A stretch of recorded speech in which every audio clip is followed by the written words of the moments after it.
राजस्थान में चुनाव के नतीजे आने से पहले सियासी बैठकों का दौर शुरू। वसुंधरा राजे ने राजभवन में गवर्नर कलराज मिश्र के साथ मुलाकात की। राज्यपाल से पहले आरएसएस कार्यालय भारती भवन गई वसुंधरा राजे, संघ पदाधिकारियों से की गई मुलाकात। राजस्थान के रण में बागी उम्मीदवारों को भी साधने की कवायद। वसुंधरा राजे ने सांचौर से बीजेपी के बागी विधायक जीवाराम चौधरी से फोन पर बात की। वसुंधरा राजे ने जीवाराम चौधरी को जन्मदिन की दी शुभकामनाएं। सूत्रों के मुताबिक जीवाराम ने 3 तारीख को सर्टिफिकेट के साथ आने का दिया भरोसा। वसुंधरा राजे के बाद राजस्थान बीजेपी प्रदेश अध्यक्ष सीपी जोशी पहुंचे। आरएसएस कार्यालय क्षेत्र प्रचारक निम्बाराम और प्रकाश चंद्र से मुलाकात की। राजस्थान में बीजेपी के सीएम फेस पर बोले राज्यवर्धन राठौड़, कहा पीएम मोदी और संसदीय बोर्ड लेगा फैसला। पूर्वी राजस्थान में बीजेपी को आ सकती है 20 से 22 सीट, किरोड़ीलाल मीणा का दावा।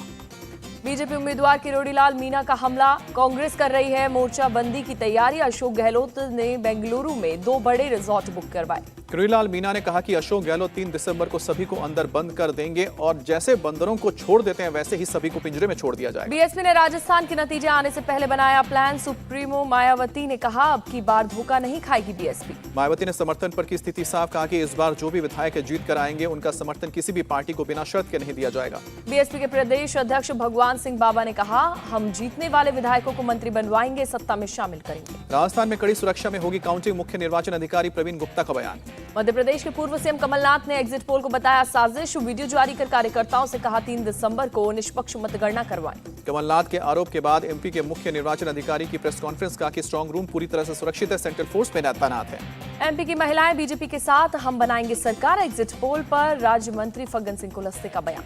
छत्तीसगढ़ कांग्रेस प्रभारी कुमारी शैलजा ने रायपुर में किया जीत का दावा, कहा कि एक दिन की बात है, कांग्रेस दोबारा यहां सरकार बनाएगी। तेलंगाना कांग्रेस नेता रेणुका चौधरी का दावा, बीआरएस ने पिछली बार हमारे 12 एमएलए लिए थे, इस बार उनके लोगों के फोन हमारे पास आ रहे हैं। तेलंगाना के लोग बदलाव के मूड में हैं और आने वाली है कांग्रेस सरकार। कांग्रेस ऑब्जर्वर का बयान।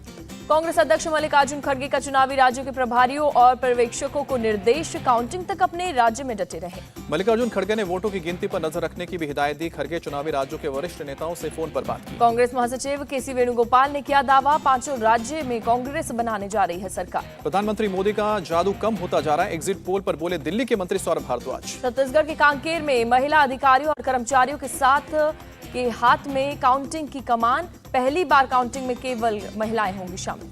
मिजोरम में मतगणना की तारीख बदली गई, 3 की जगह अब 4 दिसंबर को काउंटिंग होगी। चुनाव आयोग की ओर से जारी किया गया प्रेस नोट। संसदीय कार्य मंत्री प्रहलाद जोशी ने आज बुलाई सर्वदलीय बैठक। 11 बजे संसद की लाइब्रेरी भवन में दोनों सदन के सांसदों से करेंगे मुलाकात। संसद का शीतकालीन सत्र 4 दिसंबर से 22 दिसंबर तक चलेगा। 19 दिनों के सत्र के दौरान 15 बैठक होगी। टीएमसी सांसद महुआ मोइत्रा को सत्र के पहले दिन लग सकता है झटका। कैश फॉर क्वेरी मामले में एथिक्स कमेटी की रिपोर्ट लोकसभा में की जाएगी पेश। एथिक्स कमेटी ने तैयार की 500 पेज की रिपोर्ट। कमेटी के 6 मेंबर महुआ को संसद से निष्कासित करने के पक्ष में है, 4 ने ऐतराज किया। पीएम मोदी देर रात लौटे दिल्ली एयरपोर्ट। विश्व जलवायु कार्यवाही शिखर सम्मेलन में हिस्सा लेने गए थे दुबई में COP28 क्लाइमेट समिट में पीएम मोदी ने जलवायु परिवर्तन को बताया गंभीर समस्या, कहा कि सभी देशों को स्वार्थ से ऊपर उठकर आना होगा। पीएम मोदी का कार्बन उत्सर्जन 75% कम करने पर जोर, कहा 1 अर्थ 1 फैमिली और 1 फ्यूचर को अपनाना होगा। 2028 में COP33 की मेजबानी कर सकता है भारत। प्रधानमंत्री मोदी ने रखा प्रस्ताव, कहा कि आयोजन के लिए तैयार। दुबई में इजराइल के राष्ट्रपति से मिले प्रधानमंत्री मोदी। हमास युद्ध को लेकर हुई बातचीत। पीएम का कूटनीतिक तरीके से मामले को सुलझाने पर जोर। यूएन चीफ एंटोनियो गुटेरेस से भी मिले पीएम मोदी। क्लाइमेट चेंज को लेकर भारत के प्रयासों पर चर्चा हुई। पीएम मोदी ने इटली की पीएम जॉर्जिया मेलोनी से मुलाकात की। मेलोनी ने पीएम मोदी के साथ मुलाकात की तस्वीरें सोशल मीडिया पर शेयर की। भारत में COP33 के मेजबानी करने के प्रस्ताव पर बोले हरदीप सिंह पुरी, भारत अब स्थिरता से संबंधित मुद्दों पर ही बहुत आगे। केंद्रीय गृह मंत्री अमित शाह का आज गुजरात दौरा। सोमनाथ मंदिर में करेंगे पूजा। रूपायन ट्रस्ट के जन्म शताब्दी कार्यक्रम में शामिल होंगे। महाराष्ट्र विधानसभा का चुनाव महायुति पूरी ताकत से लड़ेगी, सीएम एकनाथ शिंदे का बयान। शरद पवार के इस्तीफा देने को अजित पवार ने बताया नौटंकी, कहा इस्तीफा वापस ही लेना था तो दिया क्यों। अजित पवार के बयान पर सियासत तेज। शरद गुट के नेता जितेंद्र आव्हाड बोले आपने चाचा की पीठ में छुरा घोंपा। अजित पवार बीजेपी की भाषा बोल रहे। महाराष्ट्र कांग्रेस चीफ नाना पटोले का बयान। अरविंद सावंत ने अजित पवार के बयान से किया किनारा, कहा कि कौन सच बोल रहा है कौन झूठ पता नहीं। कर्जत में अजित गुट के चिंतन शिविर के दौरान प्रदर्शन। होटल के बाहर भुजबुल गो बैक के नारे लगे। गिरिराज सिंह ने बिहार में अवैध मस्जिदों मदरसों का मुद्दा उठाया, कहा कि इनकी संख्या बढ़ना सुरक्षा के लिए चिंता। गिरिराज सिंह पर इमरान प्रतापगढ़ी का पलटवार। बीजेपी और गृह मंत्रालय बताए जांच में क्या मिला जो मदरसों पर बार बार सवाल खड़े करते हो। गिरिराज सिंह सिर्फ जहर उगल सकते हैं, मदरसा वाले बयान पर भड़के सपा विधायक अबू आजमी।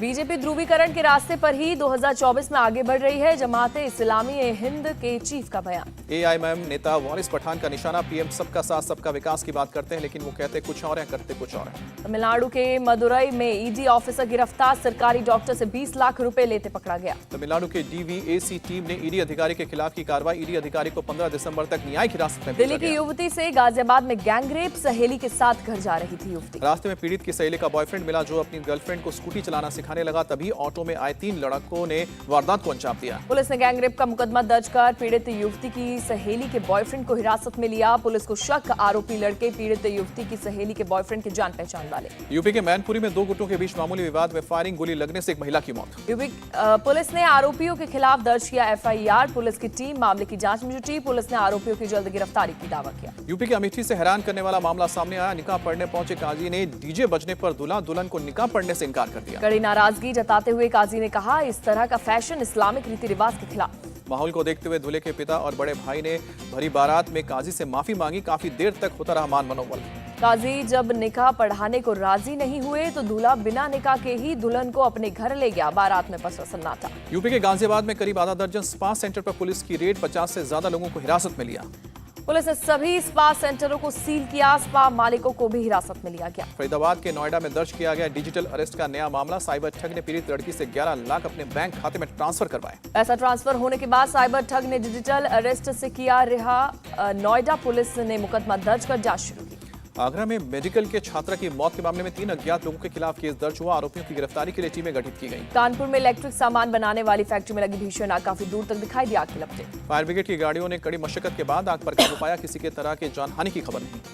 आग लगने की वजहों की जानकारी नहीं। बड़े पैमाने पर नुकसान की आशंका। ओडिशा के पारादीप में कस्टम की बड़ी कार्रवाई। एक यात्री के पास से 20 किलो कोकीन बरामद किया गया। यूपी के संभल में घी और पनीर की दुकान में खाद्य अधिकारियों का छापा। अधिकारियों ने जांच के लिए भेजा सैंपल। मुंबई के आजाद मैदान में सुन्नी इज्तिमा का आयोजन किया गया। पहले दिन महिलाओं के लिए रखा गया कार्यक्रम। इज्तिमा के दौरान कई मुद्दों पर हुई बातचीत। जीन्स और टी शर्ट पहनने वाली लड़कियों का बताया गलत। यूपी के मुरादाबाद में नगर निगम ने किया बिल्डिंग सील। टैक्स नहीं चुकाने पर की गई कार्रवाई। हरियाणा करनाल में एसीबी ने 3 सरकारी अधिकारियों को गिरफ्तार किया। घूस लेने के आरोप में किया अरेस्ट। दिल्ली में बहुत खराब श्रेणी में दर्ज किया गया AQI। सुबह कई इलाकों में धुंध दिखी। आनंद विहार में AQI 388 दर्ज किया गया। अशोक विहार में 386 और लोधी रोड में 349 दर्ज किया गया। राष्ट्रपति द्रौपदी मुर्मू ने पुणे में AFMC को प्रेसिडेंट कलर से किया सम्मानित। सशस्त्र सेना चिकित्सा सेवा में की महिला अधिकारियों की भूमिका की तारीफ। यूपी के सीएम योगी आदित्यनाथ का आज अयोध्या दौरा। अयोध्या एयरपोर्ट के निर्माण कार्य का करेंगे निरीक्षण। अयोध्या एयरपोर्ट का काम अंतिम चरण में पहुंचा। जल्द शुरू होगी एयरपोर्ट से उड़ान। अयोध्या में रामलला के लिए पाकिस्तान के सिंध से आया वस्त्र। आज भगवान राम को सिंधी समाज समर्पित करेंगे वस्त्र। अयोध्या में भगवान रामलला की प्राण प्रतिष्ठा की तैयारी शुरू। साधु संतों को भेजा जा रहा है निमंत्रण। बीजेपी अध्यक्ष जेपी नड्डा सपरिवार पहुंचे दतिया। ज्योतिरादित्य सिंधिया, सीएम शिवराज सिंह चौहान और नरोत्तम मिश्रा भी मौजूद रहे। जेपी नड्डा ने सभी नेताओं के साथ पीताम्बरा पीठ किए दर्शन किए, पूजा अर्चना कर आशीर्वाद भी लिया। तमिलनाडु के पंबन में लगाया गया स्टॉर्म वार्निंग केस। तूफान की मिलेगी जानकारी। इजरायल और हमास के बीच सीज फायर खत्म। हमास ने 107 बंधकों को रिहा किया। 140 बंधक हमास के कब्जे में। इजरायल को हमास के 7 अक्टूबर वाले हमले की 1 साल पहले ही थी जानकारी। अमेरिकी अखबार न्यूयॉर्क टाइम्स का दावा। न्यूयॉर्क टाइम्स के मुताबिक हमास के हमले का 40 पन्नों का पूरा ब्लूप्रिंट इजरायल को मिल गया था। इजरायल ने इस दस्तावेज को जेरिको वॉल का कोड नेम भी दिया था। इजरायल और हमास के बीच 1 हफ्ते की सीज फायर खत्म होते ही जंग जारी। इजरायल ने गाजा पट्टी पर दागे मिसाइल। गाजा पट्टी से हमास ने भी इजरायल पर दागे रॉकेट। रात भर गाजा के आसमान में दिखी फ्लेयर्स की चमक। इजरायली सेना ने गाजा पट्टी पर शुरू किया एयर स्ट्राइक। बमबारी का वीडियो किया जारी।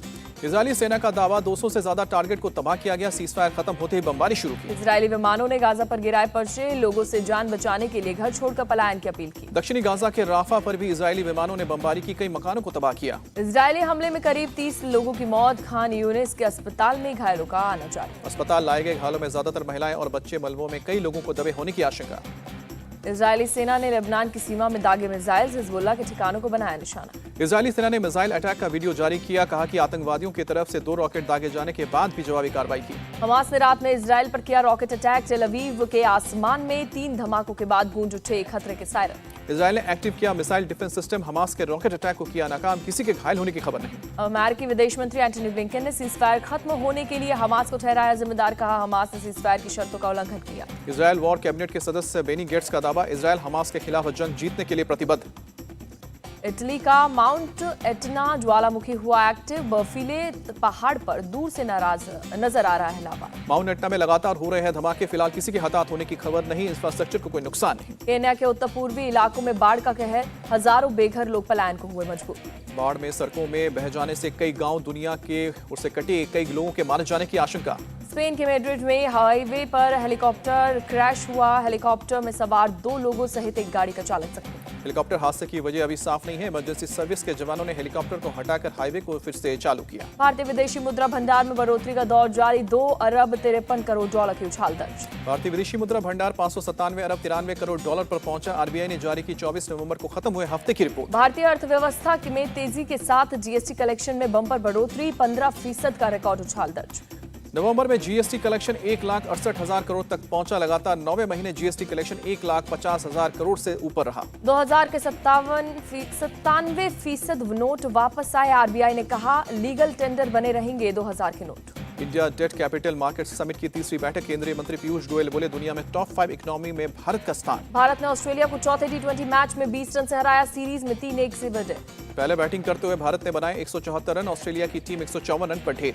भारत की ओर से रिंकू सिंह ने बनाए सबसे ज्यादा रन, 29 गेंदों में खेली 40 रनों की पारी। यशस्वी जायसवाल ने 37 और जितेश शर्मा ने बनाए 35 रन। ऋतुराज गायकवाड़ ने खेली 32 रन की पारी।